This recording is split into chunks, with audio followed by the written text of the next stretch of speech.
میں تم سے کہنا چاہتا ہوں دنیا میں جتنا بھی مال کما لو لیکن آخرت میں وہی کام آئے گا جو تم نے اللہ اس کے رسول کی رضا کے لیے کیا ہوگا۔ اگر خدا رسول کی نافرمانی کرتے رہے اور بلا حرام و حلال کی تمیز کیے تم نے مال کو جمع کرنا شروع کر دیا تو کل یہ مال ہمارے لیے آفت جان ہوں گے۔ مسلمانوں ذرا دیکھو تو صحیح، جب آپ نے سیب تناول کر لیا تقوی نے کہا ابو صالح تم نے بلا اجازت سیب کھائی ہے، کیوں نہ چل کر کے اس کے مالک سے اجازت لے لی جائے۔ آپ جس جانب سے دریا کا دھارا بہتا ہوا آ رہا تھا اسی جانب چلنا شروع کر دیتے ہیں۔ کئی میل چلنے کے بعد آپ نے کیا دیکھا؟ یقیناً ایک درخت ہے جس کی شاخیں لبے دریا کو جھکی ہوئی ہیں اور اس میں سے پکے ہوئے سیب ٹپک ٹوٹ ٹوٹ کر دریا میں گر رہے ہیں۔ آپ نے کہا ہو نہ ہو یہ سیب جو ہے اسی باغ کا ہے، اسی درخت کا ہے۔ باغ کے مالک کو تلاشنے کے لیے باغ کے اندر داخل ہوتے ہیں، کیا دیکھتے ہیں کہ اللہ کا نیک ولی ہے، اللہ کا نیک بندہ مصلی بچھا کر خدا کی عبادت کر رہا ہے، اللہ رب العزت کی حمد و ثنا بیان کر رہا ہے، خدا کے ذکر و اذکار میں مشغول ہے۔ انتظار کرتے رہے، جب یقین وہ بزرگ عبادت و ریاضت سے فرصت پاتے ہیں نوجوان کی جانب متوجہ ہوتے ہیں۔ اے نوجوان یہ بتاؤ آخر کیوں آئے ہو میرے پاس؟ آنے کی وجہ کیا ہے؟ نوجوان نے قصہ بیان کیا، حضور آپ کے باغ کا ایک سیب بہتا ہوا جا رہا تھا، میں نے اسے تناول کر لیا، میں نے اسے کھا کر کے اپنے بھوک کو مٹا لیا ہے، بس اسی کی معافی مانگنے کے لیے وہی سے معاف کروانے کے لیے تمہاری بارگاہ میں آیا ہوں۔ حضرت عبداللہ سومعی سمجھ گئے یہ آنے والا کوئی اللہ کا نیک بندہ ہے، ورنہ سیب کی بات تو دور رہی، آج انسان دوسرے کے کھیتوں کو برباد کر دیا کرتا ہے، دوسرے کے باغات کو نیلام کر دیا کرتا ہے، دوسرے کی زمینوں پر قبضہ کر لیا کرتا ہے، لیکن سینے میں احساس نہیں پیدا ہوتا کہ بعد مرنے کے پروردگار کی بارگاہ میں جانا ہے، بعد مرنے کے خدا کی بارگاہ میں اپنے نامہ اعمال کو پیش کرنا ہے اور پروردگار عالم ہمارے کرتوتوں کے متعلق ہم سے سوال کرے گا۔ اے مسلمانوں اگر ہم اپنے قبر و حشر کو اپنے نگاہوں کے سامنے رکھنے لگ جائے تو میرا دعویٰ ہے انسان ہر قدم شریعت کے دائرے میں رہتے ہوئے اٹھائے گا، ہر قدم بڑا احتیاط سے اٹھائے گا۔ حضرت عبداللہ سومعی نے کہا نوجوان اگر تم نے سیب کھا لیا ہے تو بتا آخر کرنا کیا چاہتے ہو؟ کہا حضور کرنا یہ ہے کہ بس اسی سیب کی معافی دے دو۔ کہا معافی تو دے دوں گا لیکن تو میرے باغ کی باغبانی کرنی پڑے گی، میرے باغ کی دیکھ ریکھ کرے گی۔ اور عزیزان وقار حضرت عبداللہ سومعی فرماتے دو کنڈیشن ہے، دو شرطیں ہیں، نمبر ایک باغ کی باغبانی کرو اور دوسری شرط نمبر ایک کے مکمل ہو جانے کے بعد بیان کروں گا۔ حضرت ابو صالح نے کہا آپ معاف کریں، میں باغبانی کرنے کے لیے تیار ہوں، آپ کے باغ کی حفاظت دیکھ ریکھ کرنے کے لیے تیار ہوں۔ عزیزان وقار حضرت ابو صالح لیکن جناب عبداللہ سومعی کی بارگاہ میں رہ کر کے باغ کی رکھوالی کرنے لگے، باغ کی آب پاشی کرنے لگے، باغ کے درختوں کی دیکھ ریکھ کرنے لگے۔ ایک دن کا واقعہ ہے، حضرت عبداللہ سومعی کی بارگاہ میں چند مہمان آتے ہیں، جناب عبداللہ سومعی نے کہا ابو صالح ان مہمانوں کی ضیافت میں جاؤ سیب توڑ کر کے لاؤ اور مہمانوں کی خاطر تواضع کرو۔ حضرت ابو صالح موسیٰ جنگی دوست علیہ رحمہ جاتے ہیں، سیب توڑ کر کے لائے، لانے کے بعد تمام مہمانوں کے سامنے رکھ دیا۔ اب مہمان سیب تناول کرنے لگے، جب وہ سیب اٹھا کر کھانا شروع کرتے ہیں تو کوئی سیب کڑوا ہے، کوئی سیب کھٹا ہے، کوئی سیب پھیکا ہے۔ تمام مہمانوں نے کہا اے عبداللہ سومعی تم نے کیسا نوکر رکھا ہے، اسے پتہ ہی نہیں کس درخت کا سیب پھیکا ہوا کرتا ہے، کس درخت کا سیب میٹھا ہوا کرتا ہے۔ حضرت عبداللہ سومعی جناب ابو صالح سے مخاطب ہوتے ہیں، اے میرے بیٹے 12 سال تک ہو گیا، یقیناً تو نے اپنے زندگی کے 12 سال اس باغ کی خدمت میں گزار دیے، تجھے ابھی یہ پتہ نہیں چلا کہ کس درخت کا سیب پھیکا ہوا کرتا ہے، کس درخت کا سیب میٹھا ہوا کرتا ہے۔ حضرت ابو صالح فرماتے ہیں قسم ہے کعبے کے رب کی میں صرف باغ کی خدمت کیا کرتا ہوں، کبھی کسی درخت سے توڑ کر کے میں نے کوئی سیب نہیں تناول کیا۔ عزیزان وقار تمام لوگوں نے کہا میں ان کی بات کو نہیں مانتا، اس نوجوان کی بات اس نوجوان کی بات کو میں تسلیم نہیں کرتا ہوں۔ حضرت عبداللہ سومعی فرماتے ہیں اے میری بارگاہ میں آنے والوں سنو سنو، اس نوجوان کے مراتب کو تم نہیں جانتے ہو، اس نوجوان کی عظمت کو تم نہیں جانتے ہو، میں جانتا ہوں۔ ایک دن میں اپنے مکان میں لیٹا ہوا تھا، تیز کی آندھی چلتی ہے، یقیناً میں اپنے مکان سے یہ دیکھنے کے لیے نکلا کہ ہمارے باغات کے پھل جو ہیں وہ درختوں میں ہے کہ زمین پر آ گئے ہیں۔ حضرت عبداللہ سومعی کہتے ہیں جب اپنے مکان سے باہر نکلا میں نے کیا دیکھا، میرے گرد و نواح میں جتنے باغات تھے اور ان باغوں میں جتنے پھل درختوں میں لگے ہوئے تھے، اتنی تیز کی ہوا تھی کہ تمام پھل زمین پہ آ گئے تھے، لیکن جب میری نظر اپنے باغ کی جانب گئی ہے میں دنگ ہو گیا ہوں۔ میں نے دیکھا یہ نوجوان بیچ باغ میں مصلی بچھا کر خدا کی عبادت میں مشغول ہے، قرآن کی تلاوت کر رہا ہے، ہر چہار جانب آندھی کے جھونکے آ رہے تھے لیکن میرے باغ کا ایک پتا بھی نہیں حرکت کر رہا تھا۔ نعرہ تکبیر، نعرہ تکبیر، نعرہ رسالت، نعرہ رسالت، عظمت غوث اعظم، نعرہ تکبیر۔ میرے باغ کا ایک پتا بھی نہیں حرکت کر رہا تھا۔ عزیزان وقار 12 سال تک باغبانی حضرت ابو صالح نے فرمائی، اس کے بعد حاضر ہوئے حضرت عبداللہ سومعی کی بارگاہ میں، حضور اب معاف فرما دیں، اب معاف کر دیں۔ کہا دوسری شرط سنو، اس شرط پر عمل کرو گے سیب معاف کر دیا جائے گا۔ دوسری شرط کون سی ہے؟ کہا میری ایک بیٹی ہے، اس سے نکاح کرنا پڑے گا، اس سے شادی کرنی پڑے گی۔ کہا حضور تیار ہوں نکاح کرنے کے لیے، آپ معاف کریں۔ کہا بیٹا پہلے سن تو لو، اس میں صفت کون سی ہے؟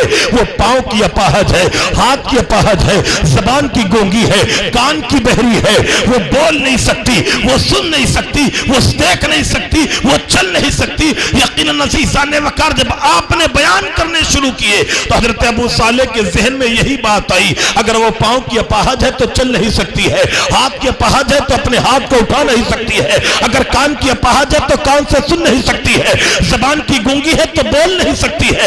اتنے تمام اوصاف بیان کیے گئے۔ آج اسی طرح کا ماڈل کسی نوجوان کے سامنے رکھ دیا جائے اور کہا جائے نوجوان ایسی لڑکی سے نکاح کرنا ہے، ایسے لڑکی سے شادی کرنی ہے جو پاؤں سے چل نہیں سکتی ہے، ہاتھ سے پکڑ نہیں سکتی ہے، زبان سے بول نہیں سکتی ہے، کیا آج کا نوجوان تیار ہوگا؟ نہیں نہیں پیارے، آج تو ہمارا معاشرہ اس قدر بگڑتا چلا جا رہا ہے، اگر لڑکی کا رنگ سانولا ہو جائے تو نوجوان رشتہ کرنے سے مکر جایا کرتے ہیں۔ اللہ کے نبی صلی اللہ تعالی علیہ وسلم نے ارشاد فرمایا آج لوگ شادی کرنے کے لیے یا تو حسن و جمال دیکھتے ہیں یا جائیداد دیکھتے ہیں یا اعلیٰ نسب دیکھتے ہیں، لیکن اے میرے غلاموں تم نکاح کرنے کے لیے نہ حسن و جمال دیکھنا، نہ اعلیٰ نسب دیکھنا، نہ جائیداد دیکھنا، نکاح کرنے کے لیے تم دینداری دیکھنا، دینداری دیکھنا۔ اگر دیندار لڑکی کو لے کر کے آؤ گے یا دیندار لڑکے سے اپنی بچی کا نکاح کرو گے تو یقیناً اللہ رب العزت اس نکاح میں برکت عطا فرمائے گا۔ پروردگار عالم اس جوڑے کو ایک دوسرے کا محافظ بنائے گا، ایک دوسرے کا پردہ پوش بنائے گا۔ مسلمانوں ذرا دیکھو تو صحیح، حضرت ابو صالح کے سامنے کہا گیا پاؤں کی اپاہج ہے، ہاتھ کی اپاہج ہے، کان کی بہری ہے، زبان سے بول نہیں سکتی، رشتہ کرو گے؟ کہا حضور منظور ہے، بس ایک سیب وہ جو کھایا تھا اسے معاف کر دے، میں رشتہ کرنے کے لیے تیار ہوں، نکاح کرنے کے لیے تیار ہوں۔ نوجوانوں ذرا غور کرو، آج کسی کے نکاح میں ایسی لڑکی آ جائے جو پاؤں سے چل بھی نہیں سکتی ہو، ہاتھ سے پکڑ بھی نہیں سکتی ہو، زبان سے بول بھی نہیں سکتی ہو، ایسی لڑکی اپنے شوہر پر خالص بوجھ ہوگی، خالص بوجھ ہوگی۔ حضرت ابو صالح موسیٰ جنگی دوست سمجھ رہے ہیں اگر پاؤں سے چل نہیں سکتی تو گھر کے کام کاج کو مجھے ہی کرنا پڑے گا، ہاتھ سلامت نہیں ہے تو پیشاب و پاخانہ مجھے ہی صاف کرنے پڑیں گے، سن نہیں سکتی، بول نہیں سکتی، اس کی ضرورتوں کو اس کے اشاروں سے سمجھنا پڑے گا۔ کہا حضور ہر صعوبت برداشت ہے لیکن یہ سیب معاف کر دو، ورنہ میدان محشر میں اگر تم نے اس سیب کا بدلہ مانگ لیا تو میں کہاں سے لا کر کے دوں گا؟ دنیا کی صعوبت، برداشت کی کی جا سکتی ہے، آخرت کی صعوبتوں کا سامنا نہیں کیا جا سکتا، آخرت کی پریشانیوں کا سامنا نہیں کیا جا سکتا۔ عزیزان وقار ذرا دیکھو تو صحیح، نیک بیٹا ملا حضرت ابو صالح کے ساتھ، جناب حضرت عبداللہ سومعی نے اپنی بیٹی کا نکاح کر دیا، یقیناً بیٹا اچھا ملا، فوراً بیٹی کے ساتھ نکاح کر دیا گیا۔ اور آج ہمارے معاشرے میں شادی بیاہ کے موقع پر ایسے ایسے خرافات رائج ہو گئے ہیں، بے جا فضول خرچی، بے جا مال کو ضائع کرنا، ہم نے انہیں رسم و رواج کا نام دے دیا۔ ذرا دیکھو تو صحیح، آج ہم کسی کے گھر میں رشتہ کرتے ہیں اپنی بیٹی کا، یا کوئی بیٹا والا کسی بیٹی والی کے مکان میں رشتہ کرتا ہے تو آج یقیناً ہزار قسم کے نکھڑے ہوتے ہیں۔ ابھی ماں دیکھنے آئی ہے، پھر بہن دیکھنے آئے گی، پھر بھائی دیکھنے آئے گا، پھر بہنوئی دیکھنے آئے گا، ایک سال تک تانتا لگا ہوتا ہے، ایک کے بعد دیگرے کئی دیکھنے آتے ہیں، اور ان دیکھنے والوں پر لڑکی والے خوب خرچ کیا کرتے ہیں، اور آخرکار سال کے آخر میں کہہ کر کے رشتہ توڑ دیا جاتا ہے کہ میری بہنوئی کو تیری بیٹی پسند نہ آئی۔ پوچھ اس غریب سے جو 300 کی دہاڑی کر کے اپنے اولاد کی پرورش کیا کرتا ہے، اس کے دل پہ جو چوٹ لگی ہے اس کا علاج کون کرے گا؟ اس نے اپنا سرمایہ جو تجھ پہ لٹایا ہے اس کا بدلہ کون دے گا؟ اے دوسروں کی بیٹیوں کی عزت سے کھلواڑ کرنے والوں، اللہ رسول سے ڈرو، خدا رسول کا خوف سینے میں پیدا کرو۔ آج اللہ رب العزت نے اگر کسی کو مال و زر سے نوازا ہے تو ہم نے رسم و رواج کے نام پر اپنی شادیوں کو اتنا مہنگا بنا دیا ہے، اتنا مہنگا بنا دیا ہے، اگر خدا نے کسی کو 3 بیٹیاں دے رکھی ہیں تو انسان ایک ہی بچی کا نکاح کرتا ہے، ایک ہی بیٹی کا نکاح کرتا ہے، اور پوری زندگی اس کا قرض بھرا کرتا ہے، اس کے قرض کو ادا کیا کرتا ہے، اور 2 بیٹیاں بوڑھی ہو جایا کرتی ہے۔ مسلمانوں، آج ہمارے معاشرے میں جو بدکاری پھیلی ہوئی ہے، ہمارے معاشرے میں جو زناکاری پھیلی ہوئی ہے، کہیں نہ کہیں ہم امیروں کی دین ہے، ہم لوگوں کی دین ہے۔ اللہ کے رسول صلی اللہ تعالی علیہ وسلم نے ارشاد فرمایا، اے لوگوں تو سنو، تم شادیاں آسان کر دو، زنا دشوار ہو جائے گا، شادیاں دشوار کرو گے زنا عام ہو جائے گا۔ ہم نے شادیاں دشوار کر دی، یہی وجہ ہے معاشرے میں بدکاری پھیل گئی ہے، معاشرے میں زناکاری پھیل گئی ہے، معاشرے میں گند پھیلتی ہوئی نظر آ رہی ہے۔ کل اللہ رب العزت اس کے متعلق ہم سے اور آپ سے سوال کرے گا۔ ایک بیٹا نیک ملا حضرت عبداللہ سومعی نے اپنی بیٹی کا نکاح یقیناً فرما دیا حضرت ابو صالح سے، بیٹی کا نکاح ہو جاتا ہے۔ حضرت ابو صالح اپنی جوزہ کے حجرے میں جاتے ہیں، کان سے سن تو نہیں سکتی، لیکن میرے نبی کا فرمان ہے جب مکان میں داخل ہو تو سلام کر لیا کرو، سنت ہے مکان میں داخل ہوتے ہی السلام علیکم ورحمت اللہ کہا، ادھر سے آواز آئی وعلیکم السلام، آواز سنتے پلٹ کر واپس چلے آئے۔ حضور سنو، آپ نے کہا تھا جس کے ساتھ تمہارا بیاہ ہو رہا ہے وہ کان کی بہری بھی ہے، زبان کی گونگی بھی ہے، لیکن حجرے میں داخل ہو کر سلام کرتا ہو، ادھر سے سلام کا جواب بھی آتا ہے، اس نے سلام کو سنا بھی، ایسا لگتا ہے کوئی دوسری لڑکی میرے حجرے میں چلی آئی ہے۔ حضرت عبداللہ سومعی نے حضرت ابو صالح کی پیشانی کو چوم کر کے فرمایا، اے بیٹا ابو صالح سن لے، میں نے اپنی بیٹی کو پاؤں کا اپاہج اس لیے کہا تھا کہ اس نے کبھی خلاف شریعت اپنے قدم کو نہیں بڑھایا ہے، ہاتھ کی لنجی اس لیے کہا تھا کبھی خلاف شرع اس نے ہاتھوں سے کوئی کام نہ کیا، کان کی بہری اس لیے کہا تھا کبھی خلاف شرع اس نے کوئی بات نہ سنی، زبان کی گونگی اس لیے بتلایا تھا کبھی خلاف شرع اس نے کوئی کلام نہ کیا، اس لیے میں نے اپنی بیٹی کے تعلق سے یہ باتیں کہی تھی۔ مسلمانوں، 1 منٹ رک کر یہاں پر اپنے ذہن کو حاضر کرو، اور میں آپ کو بتلانا چاہتا ہوں، آج کسی کی دوستی 4 دن میں چار دن سے کسی کی دوستی کسی سے ہو جائے تو یقیناً وہ دروازے سے بیڈ روم تک پہنچ جایا کرتا ہے۔ ہم اپنے دوست کے سامنے اپنے گھر کی بیویوں بہنوں کو بے پردہ لا کر کھڑا کر دیا کرتے ہیں۔ دیکھ حضرت ابو صالح کی زندگی، حضرت عبداللہ سومعی کی بارگاہ میں خدمت کر رہے ہیں، 12 سال تک خدمت کری، لیکن نہ کبھی حضرت فاطمہ ام الخیر نے ابو صالح کو دیکھا تھا، نہ جناب ابو صالح نے کبھی فاطمہ ام الخیر کو دیکھا تھا۔ سبحان اللہ، سبحان اللہ۔ ہم یقیناً فیشن کے نام پر اپنے دوستوں کے سامنے اپنے گھر کی عورتوں کو بے پردہ گھمایا کرتے ہیں۔ مسلمانوں ہوش کے ناخن لو، پردے کا اہتمام کرو۔ یقیناً بیجا نہ تم کسی کے دروازے پر بیٹھو اور نہ بیجا اپنے دروازے پر کسی کو بیٹھنے دو۔ اپنے گھروں میں پردے کا اہتمام کرو۔ 12 سال تک رہے حضرت عبداللہ سومعی کے پاس جناب حضرت ابو صالح، لیکن کبھی حضرت فاطمہ ام الخیر کو نہیں دیکھا، اور نہ جناب فاطمہ ام الخیر نے کبھی حضرت ابو صالح کو دیکھا تھا۔ جب ماں اتنی پاکیزہ، اتنی طہارت، اتنی پردہ والی ہوتی ہے اور باپ اتنا تقوی شعار ہوا کرتا ہے، تب بیٹا عبدالقادر جیلانی بن کر پیدا ہوتا ہے، تب بیٹا غوث اعظم بن کر پیدا ہوتا ہے، تب بیٹا قطب الافاق بن کر جنم لیتا ہے، تب بیٹا سلطان الاولیاء بن کر پیدا ہوا کرتا ہے۔ سبحان اللہ سبحان اللہ۔ غور کریں، یقیناً جس طرح گیہوں کے فصل پہ گیہوں اور دھان کے فصل پہ دھان آیا کرتا ہے، اسی طرح ماں باپ کے کردار جیسے ہوں گے اولاد ویسی ہوگی۔ ہمارے کردار بہتر ہوں گے تو ہماری آنے والی نسلیں بہتر ہوں گی، پیڑیاں بہتر ہوں گی۔ اگر ہمارے کردار خراب ہو گئے تو ہماری پیڑیاں بدل نہیں سکتی ہے۔ ہم یہ سوچتے ہیں کہ ہم جھوٹ بولیں لیکن ہمارا بیٹا سچ بولے، ہم یہ سوچتے ہیں کہ ہم شراب گٹکا کو منہ سے نہ لگائیں، منہ سے لگائیں اور ہمارا بیٹا نشے کے قریب نہ جائے، ہم یہ سوچتے ہیں کہ ہم لوگوں کے ساتھ ظلم و زیادتی کریں، ہمارا بیٹا انصاف کرنے والا بنے، تو ایسا نہیں ہو سکتا۔ تمہاری اولادیں تم سے سیکھا کرتی ہیں، تم اچھا عمل کرو گے اولادیں اچھا عمل کریں گی، تم برا عمل کرو گے اولادیں برا عمل کریں گی۔ مسلمانوں، ہمیں اپنے معاشرے کو بدلنے کی ضرورت ہے اور بزرگان دین کی تعلیمات پہ عمل کرنے کی ضرورت ہے۔ غوث اعظم کے نام پر لنگر لٹانے والوں، غوث اعظم سے محبت کرنے والوں، یقیناً ہم عاشق غوث اعظم ہے، اس میں کوئی شک نہیں۔ ہمارا ایمان و عقیدہ مضبوط ہے، اچھا ہے، ٹھیک ہے، لیکن ہمارے عمل میں جو کوتاہی ہے اس عمل کو بہتر بنانے کی ضرورت ہے، ان کوتاہیوں کو ختم کرنے کی ضرورت ہے، ان برائیوں کو مٹانے کی ضرورت ہے۔ نیک عمل کرو اور اپنی سیرت سے، اپنی زبان سے نہ کہو کہ ہم غوث اعظم ہیں، ہم غلام غوث اعظم ہیں، بلکہ اپنے کردار سے کہو کہ ہم غلام غوث اعظم ہیں۔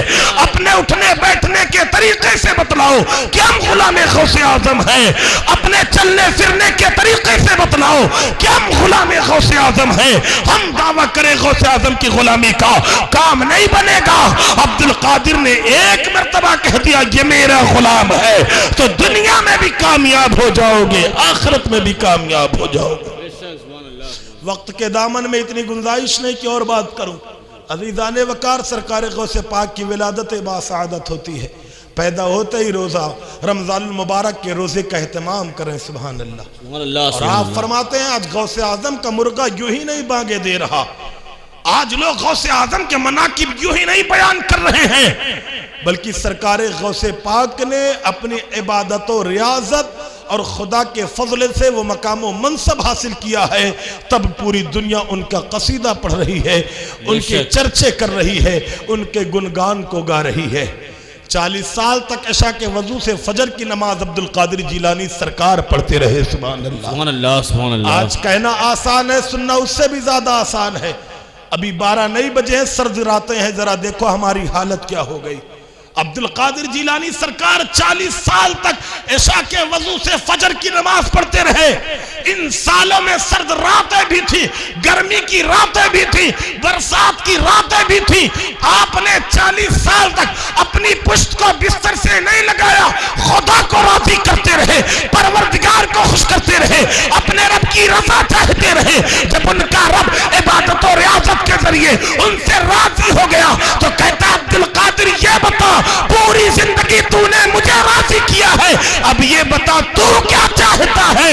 جو تو چاہے گا تیرا رب وہ کر دے گا۔ سبحان اللہ سبحان اللہ سبحان اللہ۔ 12 سال تک ایک پاؤں پہ کھڑے ہو کر کے ایک رات میں ایک مکمل قرآن شریف پڑھنے والی ذات عبدالقادر جیلانی سرکار کی ہے۔ سبحان اللہ سبحان اللہ۔ آج ہمارے گھروں سے قرآن کی تلاوتیں اٹھتی چلی جا رہی ہیں، ہمارے گھروں میں فلمی سنگیتوں کی دھنیں بج رہی ہیں، ہمارے گھروں میں بذریعہ موبائل اور ٹیلی ویژن دوسرے مذہب کی پراتھنا اور پوجا کی آوازیں بلند ہو رہی ہیں۔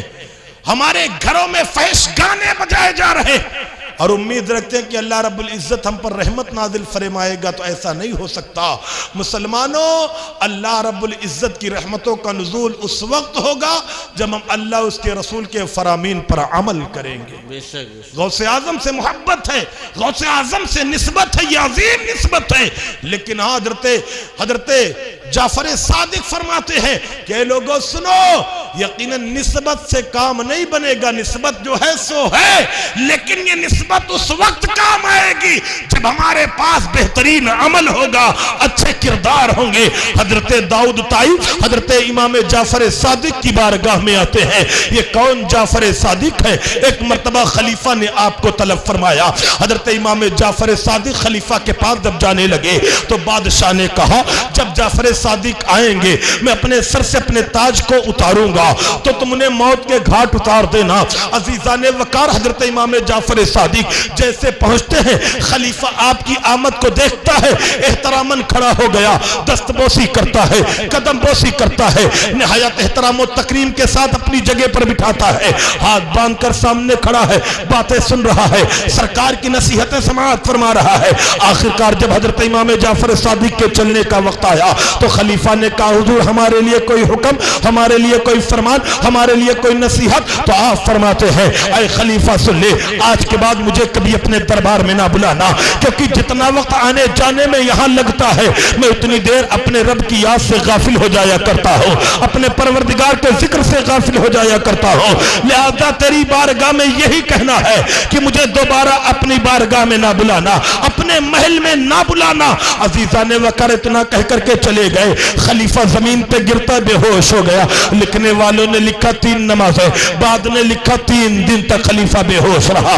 جب 3 دن کے بعد ہوش میں آیا، لوگ قریب آتے ہیں، اے خلیفہ تو نے کہا تھا جب جعفر صادق آئیں گے میں اپنے سر سے تاج اتاروں گا، تم انہیں موت کے گھاٹ اتار دینا، لیکن جب وہ آئے تو تاج اتارنے کی بات تو دور رہی، ہاتھ باندھ کر ان کے سامنے کھڑا ہو گیا، ان کی دست بوسی کرنے لگا، ان کی قدم بوسی کرنے لگا، ان کا احترام کرنے لگا۔ آخر وجہ کیا ہے؟ ذرا دیکھو حضرت امام جعفر صادق کی شان کیا ہے۔ خلیفہ بیان کرتا ہے جب امام صاحب تشریف لائے تو ان کے ساتھ ایک اژدہا بھی آیا اور اس نے اپنا جبڑا کھول رکھا تھا، اس کا ایک جبڑا زمین پر تھا اور دوسرا جبڑا تخت کے اوپر تھا۔ وہ صاف آنکھوں میں کہہ رہا تھا اے خلیفہ سن لے، اگر تم نے حضرت کی شان میں بے ادبی کی تو تیرے کبوتروں سمیت میں تجھے نکل جاؤں گا، میں تجھے کھا جاؤں گا۔ اسی کی ہیبت کی بنیاد پہ میں 3 دنوں تک بے ہوش رہا۔ وہ امام جعفر صادق ان کی بارگاہ میں حضرت داؤد طائی آئے، آنے کے بعد کہتے ہیں کہ آپ آل رسول ہیں، آپ مصطفیٰ جان رحمت کے گھر کے چشم و چراغ ہیں، آپ ہمیں نصیحت کریں۔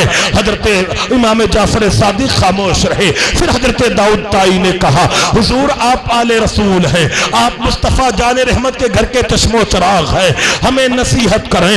عزیزان وقار حضرت امام جعفر صادق خاموش رہے۔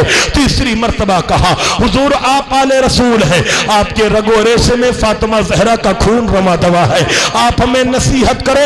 اتنا سننا تھا حضرت جعفر صادق کی آنکھوں میں اشکوں کے قطرات رواں دوا ہو گئے اور آپ نے روتے ہوئے کہا اے داؤد طائی سن لے، میں تو خود ڈرتا ہوں اگر رسول اللہ کی بارگاہ میں حاضری ہو گئی اور مصطفیٰ جان رحمت نے سوال کر لیا اے جعفر یقیناً تیرے بدن میں میرا خون تھا، تو نے میری اتباع کیوں نہ کی تو جواب کیا ہوگا؟ اے داؤد طائی سن لے، نجات کا معاملہ نسبت پر نہیں نیک اعمال پر منحصر ہے۔ عمل نیک ہوگا تو نجات ملے گی، عمل خراب ہوگا تو جہنم کے ایندھن بنا دیے جاؤ گے۔ مسلمانوں ان بزرگان دین سے محبت کریں تو صحیح معنوں میں محبت کریں، ان کے طریقے پر عمل کریں، ان کے کردار پہ عمل کریں، ان کے کردار پہ عمل کریں گے تب یقیناً ان کی محبتیں ان کی نسبتیں ہمارے کام آئیں گی۔ اللہ رب العزت کی بارگاہ میں دعا ہے مولا کریم ہم تمامین کو غوث اعظم سے محبت کرنے اور اسلاف کے طریقے پر چلنے کی توفیق عطا فرمائے۔ استغفر اللہ ربی من کل ذنب واتوب الیہ وآخر دعوانا ان الحمدللہ رب العالمین۔ السلام علیکم۔